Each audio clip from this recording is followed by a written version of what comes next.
To my channel. तो अब start करते हैं हम। जो आपका लेसन 5 है, जो राज्य, राजा और एक प्राचीन गणराज्य के बारे में है। तो स्टार्ट करते हैं। तो राज्य और राजा एक प्राचीन राज्य। तो इसके पहले 4 चैप्टर मैंने एनसीईआरटी क्लास 6 करवा रखे हैं। अगर आपने नहीं देखी जाइए देखिए, प्लेलिस्ट बनी हुई है और वीडियो सभी अवेलेबल हैं, उसको जाके आप देखिए। अगर आपको चैनल हमारा पसंद आया तो इसको लाइक करिए, शेयर करिए और सब्सक्राइब करिए। तो देखने से पहले इसको वीडियो स्टार्ट करने से पहले मेरा एक रिक्वेस्ट है कि पहले आप चैनल को लाइक कर दीजिए। अगर आपने सब्सक्राइब नहीं किया तो प्लीज़ चैनल को सब्सक्राइब करें। चलिए स्टार्ट करते हैं। तो राज्य और एक प्राचीन गणराज्य के बारे में। तो पहले कहानी एनसीईआरटी की कहानी के साथ शुरुआत होती है। तो चलिए शुरुआत करते हैं। जब संकरण उठा तो उसने देखा कि उसके नाना नानी वोट डालने जा रहे थे और दरअसल चुनाव केंद्र पर सबसे पहले पहुंचना चाहते थे। शंकरन जानना चाहता था कि आखिर वे इतने उत्साहित क्यों हैं। उसके नाना जी ने उसे जल्दी से समझाने की कोशिश की और कहा, आज हम अपने शासकों का चुनाव करने जा रहे हैं। कुछ लोग शासक कैसे बने। अब क्वेश्चन ही उठता है कि आपके दिमाग में क्या ऐसा उठता है कि कुछ लोग शासक कैसे बने। तो चलिए सोचते हैं। तो लगभग 50 वर्षों में से हम अपने शासकों का चुनाव मतदान के जरिए करते आ रहे हैं। लेकिन बहुत पहले लोग शासक कैसे बनते थे। करीब 3000 साल पहले कुछ लोग बड़े बड़े यज्ञों का आयोजन राजा के रूप में प्रतिष्ठित होते थे। अश्वमेध यज्ञ एक ऐसा यज्ञ की आयोजन था जिसमें एक घोड़े को राजा के लोगों को देख रेख में स्वतंत्र विचरण के लिए छोड़ दिया जाता था और घोड़ा जहाँ जहाँ जाता था वो पूरा राज्य उस राजा का हो जाता था। इसका मतलब ये होता था कि अश्वमेध यज्ञ करने वाला राजा सब उनसे ज़्यादा शक्तिशाली था। इसके बाद उन राजाओं को यज्ञ में आमंत्रित किया जाता था। यह यज्ञ विशिष्ट पुरोहितों द्वारा संपन्न किया जाता था। इसके लिए उन्हें उपहार और सम्मानित दिया जाता था और अश्वमेध यज्ञ करने वाला राजा बहुत शक्तिशाली माना जाता था। यज्ञ में आमंत्रित सभी राजा उसके लिए उपहार लाते थे। तो विजय तथा अन्य गुणों का गान गाते थे। राजा के सगे संबंधी, खासकर उनकी रानियां, उन्हें पुत्रों को भी कई छोटे छोटे अनुष्ठान करने होते थे। अन्य सारे आमंत्रित राजाओं को सिर्फ बैठकर यज्ञ की पूरी प्रक्रिया को देखना भर रहता था। तो आगे देखते हैं। राजा के ऊपर पुरोहित पवित्र जल छिड़काव के साथ साथ अन्य कई अनुष्ठान करवाता था। विष अथवा वैश्य जैसे सामान्य लोग उपहार लाते थे जिन्हें पुरोहित शूद्र मानते थे। उन्हें कई अनुष्ठानों में शामिल नहीं किया जाता था। तो इस यज्ञ में उपस्थित होने वालों की एक सूची बनाओ। पेशे के आधार पर कौन कौन से वर्ग शामिल थे, जो भी आपको बताया गया। तो उस समय 4 सामाजिक वर्ग थे। कौन कौन से? ब्राह्मण, क्षत्रिय, वैश्य और शूद्र। तो ब्राह्मणों का काम वेदों का अध्ययन होता था, जिसके लिए उन्हें उपहार मिलता था। क्षत्रिय का काम युद्ध करना और लोगों की रक्षा करना होता था। वैश्यों का काम खेती, पशुपालन तथा व्यापार थे। शूद्रों का काम अन्य तीनों वर्गों की सेवा करना था।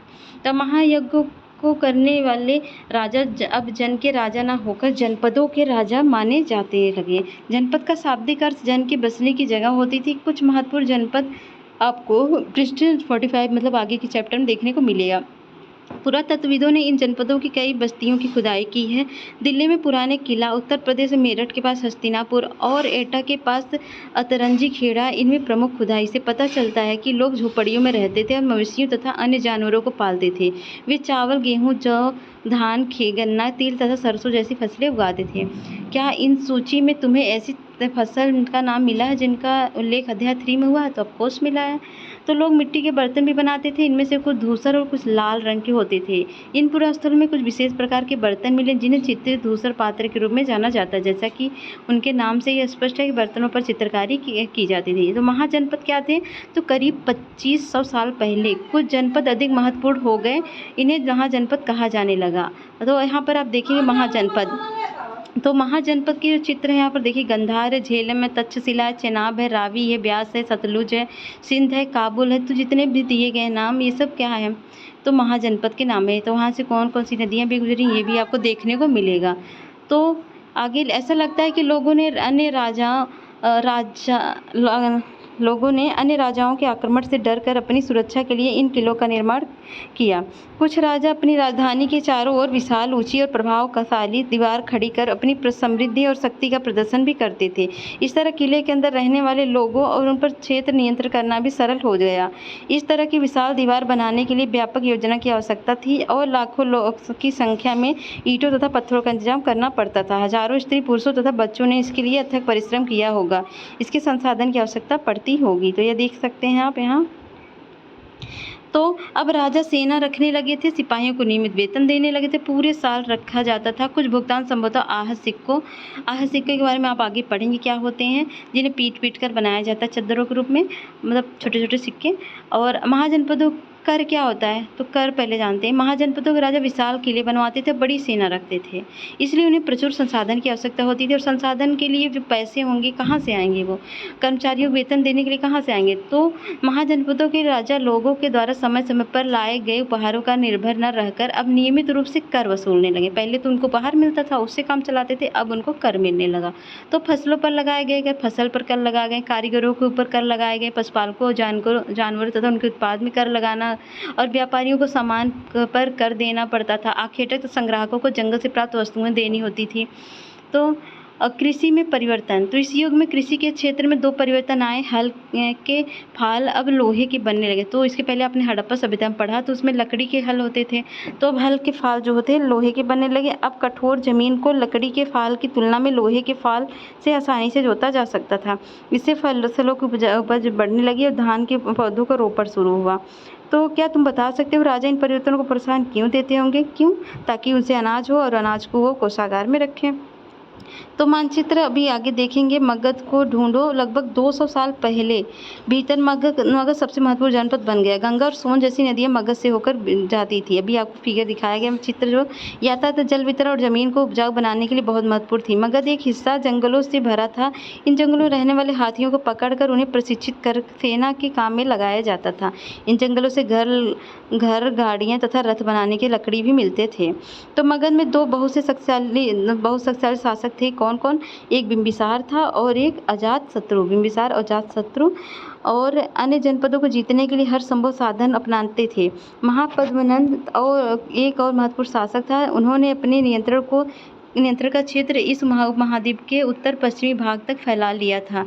बिहार में राजगिरी कई सालों तक मगध की राजधानी बनी रही। बाद में पाटलिपुत्र को राजधानी बनाया गया। पहले कौन था? राजगिरी था, फिर पाटलिपुत्र था। फिर 2300 साल पहले की बात है। मैसेडोनिया का राजा सिकंदर विश्व विजय करना चाहता था। पूरी तरह से सफल न होने पर भी वह मिस्र और पश्चिम एशिया के कुछ राज्यों को जीतता हुआ भारतीय उपमहाद्वीप में ब्यास नदी के किनारे जा पहुंचा। अब उसने मगध की ओर कूच करना चाहा और सिपाहियों से ने इनकार कर दिया। इस बात से भयभीत थे कि भारत के शासकों के पास पैदल और रथ हाथियों की बहुत बड़ी सेना है।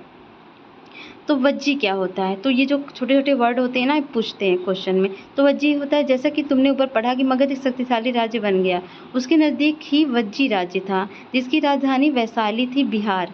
यहाँ एक अलग किस्म की शासन व्यवस्था थी जिसे गढ़ या संघ कहते हैं। गढ़ या संघ में कई शासक होते थे, इसमें प्रत्येक व्यक्ति राजा कहलाता था, और ये सभी राजा विभिन्न अनुष्ठानों को एक साथ संपन्न करते थे और वे सभाओं में बैठकर बातचीत करते और वाद विवाद जरिए तय करते थे क्या करना है, किस तरह करना है। शत्रुओं के आक्रमण से निपटने के लिए मिलकर चर्चाएं करते थे। स्त्रियां, दास तथा कमकार इन सभाओं में हिस्सा नहीं ले सकते थे। तो ठीक है, वज्जी संघ का यह वर्णन दीघ निकाय से लिया गया है। दीघ निकाय एक प्रसिद्ध बौद्ध ग्रंथ है जिसमें बुद्ध के कई व्याख्यान किए गए। इसमें 2300 साल पहले लिखा गया था।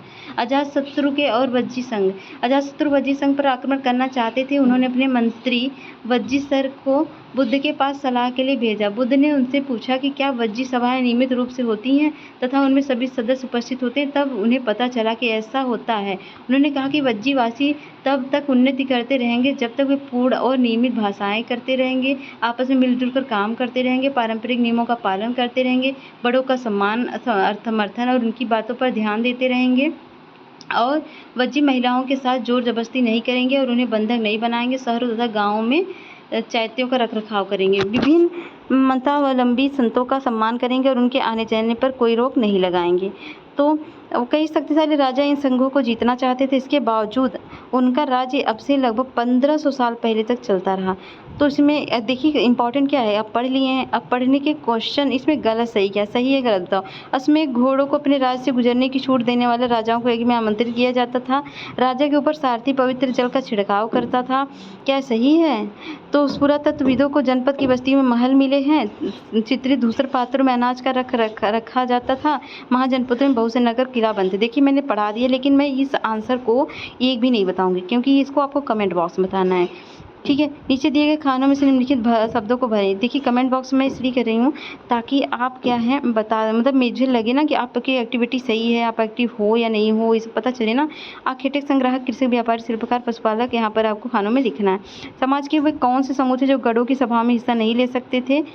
तो महाजनपद में राजाओं ने किले क्यों बनवाए? एक क्वेश्चन है। तो नए शासक 3000 साल पहले, महाजनपद 3000 साल पहले, सिकंदर का अकबर, दीघ निकाय का लेखन है, और गढ़ तथा संघ राज्यों का अंत लगभग 1500 साल पहले हुआ।